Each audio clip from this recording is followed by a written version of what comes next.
Hey guys, this is Chen with Friday's Fresh Market. Again, today I'm in our greenhouse wanting to show you how to plant a tray of microgreens. I don't know if everyone is familiar with microgreens. They are super healthy. They are actually the infant stage of all kinds of vegetables. So just to show you, this is the microgreens that we sell at a garden center. This is a 1.5 ounce portion. So those are the ones that are already grown and cut. So we just package them into this clamshell. But today I'm gonna show you how to actually start planting a tray of the microgreens. It's really super easy to do. So let's get started. A few essential things you need before planting microgreens. You definitely need some really good 10-20 trays. As I said before, the 10-20 trays are the essential standard items you must have in hydroponics. So when you plant microgreens, what I really suggest you to use is you need a shallow tray with a hose at the bottom. So something looking like this. Okay, so this is a shallow 10-20 tray, and you can see that there are hose at the bottom. This is for drainage. So you need one of those. And then you would also need a solid base tray. So over here I have a solid base tray, no hose. It's a deep one. So you would sit this shallow one with hose inside this deep one. You know, see that they fit perfectly. So that's the most standard setup. And then what you need is to grow media. See, you can use all kinds of different grow media to plant microgreens. You can use dirt, you can use peat moss, you can use biostrate. But what I recommend the most, which after experiments, what we like using the most is a hemp pad. So we sell these kind of hemp pad at our garden center, and it's a stack of 10 in this 10-20 size. The beauty of that is it provides really good base for your microgreen seeds, and it's odor free, and it doesn't have any smell or anything that can be transported into the food later on. I already have a pack that is opened, so let me show you how it looks like inside. So this is an open pack, and when you open it, each sheet looks like this. This is the front, this is the one side of it, and if you look close, under the sun you can see a little bit of kind of like fiberish, you know, texture to it. And on the back, there is a thin paper backing to it, and you can see from the side too, there is a paper backing to it to hold it together. And again, it provides a really good drainage for the microgreen seeds. So this is a premium microgreen planting material that is mass free, that is really easy to work with, and it's not expensive either. Okay, so first step, we're gonna start putting a hemp pad inside of this shallow tray. So you just put that inside, and it looks like this. Perfectly. And then what you want to do is you want to wet this pad. And you can run this pad, actually take the tray and run it under the water, running water. Just have your faucet on and just wet this entire pad. The reason being is a dry pad, if you're working with a dry pad, after you sprinkle the seeds on top, the seeds can easily just roll around, and they're not gonna stick. So you want to have better control of the distribution of the seeds, because you want to make your pad evenly, right? You want to make your seeds evenly spread out this entire pad. You don't want them to be clustered like a bunch over here, but you got a empty space over here. So in order to have better control of your seed distribution, we recommend that you wet thoroughly of this hemp pad first. So I'm gonna take this to the sink and get this wet, and I'll be right back. So this pad right now, it's all thoroughly wet. So the pad is wet. Next, we're gonna start sprinkle seeds on this wet pad. Now there are many different kinds of the microgreens. Basically, any vegetables, it can be a microgreen. So today I have two kinds of seeds with me. One is a radish. So radish seeds are fairly large. You can see it's this size. So it's a fairly large radish seeds, and this is a mixture of the radish. So I think there are two kinds of the radish seeds inside. Once this grow out, and it's gonna be a beautiful mix. So this is the radish seeds I have. And then I have a mustard seeds. Mustard seeds, this one you can see it's much smaller. This is a, it's sleep wet. So this is a wasabina. So basically this is like a wasabi flavored mustard. And it's in a mustard family. There are many different kinds of the microgreens in the mustard family. It's probably one of the largest microgreen family and the variety of the seeds out there. So today I'm only gonna plant one tray, but the method and the idea is the same. It's just the size of seeds. Now, you know, we come up with different tools and different little tricks and techniques, and when it comes to planting, just all for the convenience purpose. So I like to use a shaker when I plant my microgreen seeds. It's just a way better control. So just really simple.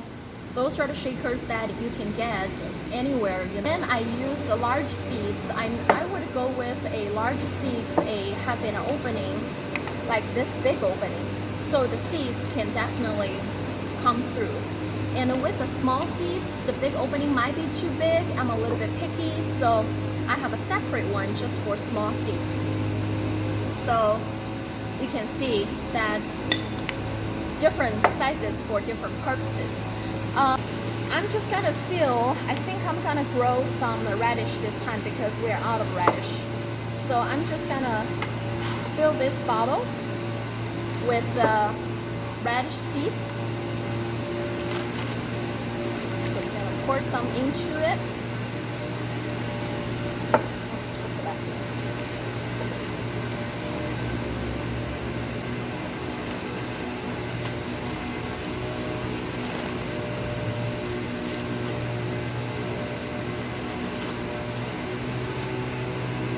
So, okay, I have the seeds poured in, and it looks like this, okay? So now I'm gonna just shake it evenly across this entire pad. I want it to go as dense as you can without overcrowding the seeds. The reason being is, of course, you know, you want to take advantage and maximize the use of the hemp pad the most. But at the same time, if you overplanting the seeds, once they start growing out, they're too dense. Once they're too dense, at the base level, you don't have really good airflow. So once you don't have good airflow blowing through, you know, the stems, it can be a problem in the future for mold growing. So you don't want it to go so dense, but you definitely want it to take full advantage of the material. Okay, so I just sprinkled the seeds on the pad because I can't lift up the tray, so I'm gonna move my phone and let you know how dense I planted those radish seeds. So you can see that I'm trying to go as even as I can with the shaker. It definitely gives me a much better control, and I'm not overcrowding the seeds. Okay, so after you're planting the seeds on the tray, now keep in mind the seeds right now, they're dry. And what you want to do right now is you want to spray and misting those seeds on the pad. Couple of reasons you want to do that, because one is the seeds have been in almost like a dormant sleeping mode for, you know, all the time being until the point that you're ready to plant them. Now giving them a little bit of water is gonna give them a wake-up call, almost like gonna gently wake them up by giving them the moisture. So you want to spray, just use a normal spray bottle, and inside of this bottle is just tap water. So you can use RO water, you can use any kinds of the water, but you don't have to use nutrient water. See, a lot of people think maybe nutrient water is better. Actually, it's unnecessary at the seed stage, because each seed, it's a little nutrient bank. It has all the proteins, amino acids, and everything that a seed needs to sprout within this little grain. So you don't need to add a nutrient water. And of course, if you do, that's not gonna harm it, but you don't have to. So I'm just gonna go ahead and spray. So I'm just gonna spray mist thoroughly of the seeds over here and get it all wet. So that's it. So if I carefully lift, see, right now I can lift the tray without the seeds rolling. And next is we're gonna cover it up. You know, we use a clear dome like this. We use a clear dome. It's called a humidity dome. You can cover it up because, again, growing microgreens almost like a sprouting seeds. So it needs moisture, it needs humidity, and it needs warmth. So we cover this with a clear dome, and you don't have to use a clear dome. You can use another solid tray. You can use another tray that, as long as it can trap the moisture, as long as it can make sure it's humid inside. But a lot of people actually ask me about if we have this clear dome for sale. The answer as of now, we don't, but I'm about to just order some. So if you do want to know if you can get all the trays in the domes, we have all the trays available over here, but the clear dome, I still need to get it, and which will be just in maybe a couple of weeks. We'll be carrying this product online as well as in our retail shop. So at this point, you are 99% done with planting the microgreens. And what you need to do, the final few steps you need to do, one is make a label, and just a little sticker says what kind of the variety of the microgreen this is and what date you planted it. I highly recommend you put a date there because that's gonna help you tracking.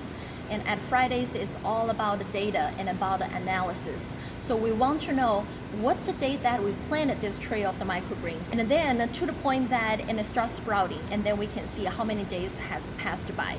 So we keep tracking, we keep collecting the data, we keep analyzing the data. That's going to give us a really, really good foundation to give you advices and help you to achieve success growing.